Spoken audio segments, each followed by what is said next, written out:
우리 둘째 아들을 낳는데 그 아이가 한 살 때인데 제가 그때는 우리 어머니가 저를 보고 예 기도해라 기도해라 기도해라 노래를 하시는데 뭐 아이들 3살 1살 그 형제를 키우다 보니까 뭐 기도할 어떤 여력도 없고 시간도 없고 믿음도 없고 그래서 제가 기도 생활을 잘 안 하고 집에서만 한 30분 정도 이렇게 그냥 기도 생활을 했던 때였어요. 근데 우리 어머니가 저를 볼 때는 얘가 지금 기도해야 되는데 기도를 얘가 지금 하나님 앞에 심어놔야 되는데 이 마음이 우리 어머니 자꾸 드시는 거죠. 그 저를 보고 자꾸 기도해라 기도해라 하시는데 아니 이제 3살이고 1살이고 얼마나 둘 키우기 바쁘고 근데 우리 어머니 나만 보면 기도하라 그러셔 막 이러면서 제가 너무 막 그런 그거에 제가 이제 좀 힘들어했습니다. 힘들어했는데 우리 어머니가 기도해라 기도해라 기도해라 해도 제가 말을 안 들으니까 하루는 우리 둘째 아이가 아까 저와 같이 똑같이 그런 증세가 있는 거예요.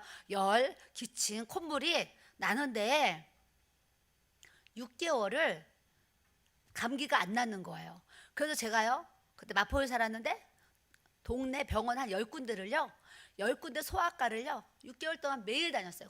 매일 다니면서 약을 바꿔보고 막 다 하고 약국약부터 해가지고 모든 그 병원 약을 다 먹었는데 우리 아이의 그 감기가 안 나는 거예요. 안 나니까 의사 선생님이 서울역에 소아병원이 지금도 있을 거예요. 서울역에 소아병원이 있는데 거기 병원에 가서 좀 검사를 해보세요 그러는 거예요. 그래서 알겠습니다 그러면서 그 아이를 데리고 얻고서 제가 소아병원을 이제 갔습니다. 갔더니 의사 선생님이 막 수술하고 나오셨나 봐요. 그 의사들 입는 그 초록색 그 의사 가운을 이렇게 입고 나오셔가지고 앉아가지고 이제 막 검사 그 결과를 검사를 보시는 거예요. 보시더니 의사 선생님이 고개를 또 심각하게 가우뚱가우뚱 하는 거예요. 그런데 엄마인 제가 얼마나 놀라겠어요. 가우뚱가우뚱 하니까 어머 저는요 어머 얘가 백혈병인가 봐. 어머 얘가 지금 무슨 죽을 병에 걸렸나 이렇게 생각을 한 거예요. 고개를 갸우뚱 해가지고 그래서 제가 의사 선생님한테 이제 선생님 왜 그러세요? 그랬더니 월요일 날 당장 아이를 입원시키십시오. 그리고 얘는 지금 수술을 해야 됩니다. 그래요. 그래서 왜요? 그랬더니 목을 보여주는데 목에 여기에요. 혹이 있는 거야. 여기에 혹이 있는데 이 의사 선생님이 얘 여기에 지금 혹이 있지 않느냐 이거 지금 수술해야 되니까 바로 월요일에 입원을 해야 되는데 아빠가 같이 와야 된다는 거예요. 그때 우리 목사님이 매일 기도원에 가서 기도할 텐데 그래서 제가 아빠가 같이 와야 되니까 부모가 같이 사인을 해야 아버지가 같이 사인을 해야 된다는 거예요. 그래서 제가 알겠습니다 그러고 이제 월요일날 그 수술을 하려고 이제 그 병원 입원 예약을 하고 제가 밖에 나왔어요. 밖에 나왔는데요 우리가 하늘이 노랗다 그러잖아요. 근데 이게 그냥 하늘이 그냥 노래서 정말 그냥 너무 힘드니까 하늘이 노랗다고 표현을 하는데 저는요 제가 실제적으로 하늘이 노란 거를 경험했다니까요. 아이를 얻고요 병원 밖에 나와가지고 하늘을 딱 쳐다봤는데 제 눈에 진짜 하늘이 노란 거예요. 하늘이 노래가지고 하늘이 노랗다 그러더니 진짜 하늘이 노랗네 이런 경험을 제가 그때 했어요. 하면서 집에 가려고 제가 택시를 타고 가는데 우리 집이 이 도로에서 한창 한 15분 걸어 올라갔거든요. 그러면 그냥 택시를 타고 그냥 문 앞에 내려달라고 하면 되는데 제가 이런 생각을 한 거예요. 택시 기사가 그 좁은 골목을 올라가려면 내려주기도 힘들고 나 내려놓고 빈 차로 내려오면 내가 택시 기사한테 미안하다는 생각을 이제 그냥 하는 거예요. 그러면서 제가 가서 마포경찰서 앞에서 내려주세요. 내렸는데요.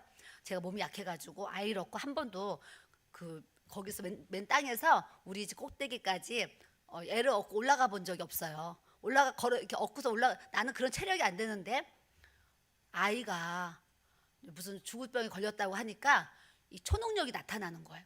택시에 내려가지고 얘를 얻고요. 무슨 힘이 있었는지 쉬지도 않고 집에를 막 갔어요. 가가지고 기도원으로 전화를 한 거예요. 이제 저희 목사님을 찾아가지고 집으로 전화를 하게 해주세요. 그러고 이제 기도원에 전화를 했습니다. 근데 전화가 왔어요. 전화가 와서 목사님이 여보세요 왜 그래 무슨 일이야 이제 그러는데 눈물부터 나죠.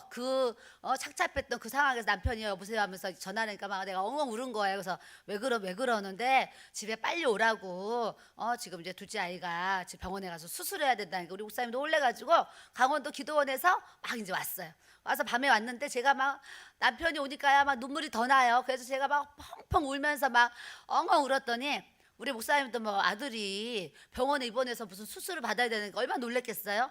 그랬더니 우리 목사님이 저한테 뭐라 그러시냐면, 여보, 살고 죽는 거는 다 하나님 손에 있는 거야. 얘가 살고 죽는 거 다 하나님 손에 있는 거야. 그냥 당신 그냥 그 염려를 하나님께 맡겨.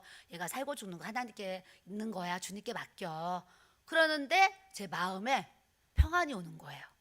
그것도 체험이죠. 그 말 우리 목사님 그 얘기를 하는데 마음에 평안이 착 와서, 와, 신기하다. 우리 목사님 저 얘기를 하는데 왜 내 마음에 평안이 오지? 그러면서 이제 하루를 잤습니다. 하루 자고 이제 월요일 아침에 병원을 가려고 하는데 우리 어머니가 전화가 왔어요. 전화가 와가지고 병원에 간다면서, 어머니 병원 가요. 수술해야 된대요. 그리고 가는데 우리 어머니가 여기 삼성병원, 지금은 그때 고대병원이었어요. 그 삼성병원에 거기 누구 의사 선생님이 있는데, 이비인후과 의사 선생님이 있는데 내가 예전에 그분한테 검사를 받은 적이 있다. 근데 나는 너가 거기 병원을 가지 말고 그 병원을 갔으면 좋겠다, 이 얘기를 하셨어요. 그래서 제가 이제 알겠어요 어머니, 그러고 이제 그 병원에 갔단 말이죠.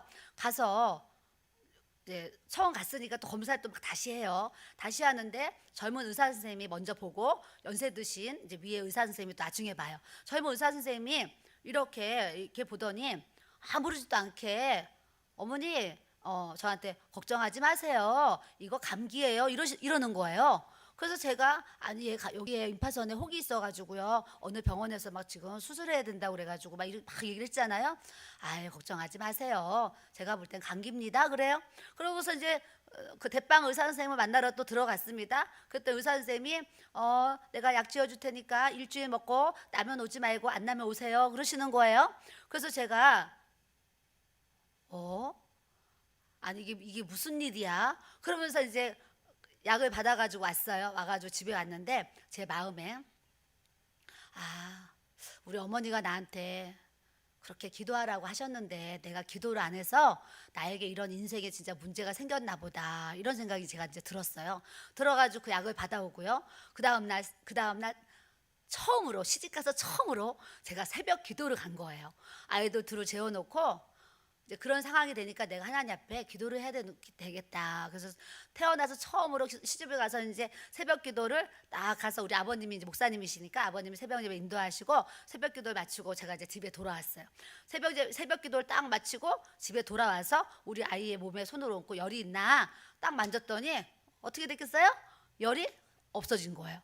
봤더니 콧물, 그 기증, 감기가 싹 없어진 거예요. 그러면서 코가 다 말라가지고 코가 다 아주 포송포송 말라 있는 거예요. 열도 다 내려가고. 그러면서 제가, 하나님은 내가 기도하기 원하셔서 나에게 이런 일이 일어났구나, 이걸 깨달았어요 그때. 그러면서 제가 그때부터 이제 새벽 기도를 가면서 이제 새벽 예배를 드렸던 이제 그런 이제 시간들이 저에게 이렇게 있었습니다.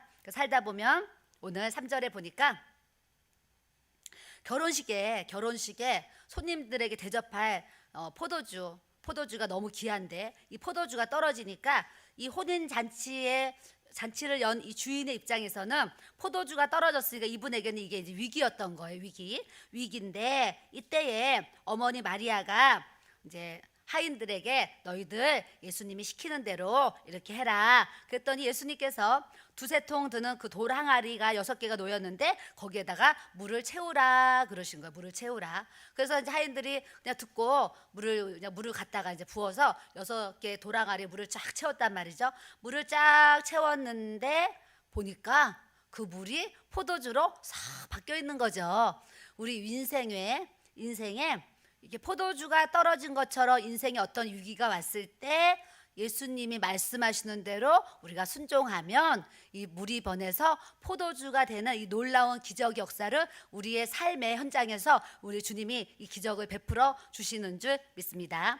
여러분들이 사람마다 위기가 다 있는데 위기가 왔을 때 낭망하고 절망하고 두려워하고 낙심하고 막 잠 못 자고 죽고 싶고 막 이런 것이 절대 하나님의 뜻이 아니에요.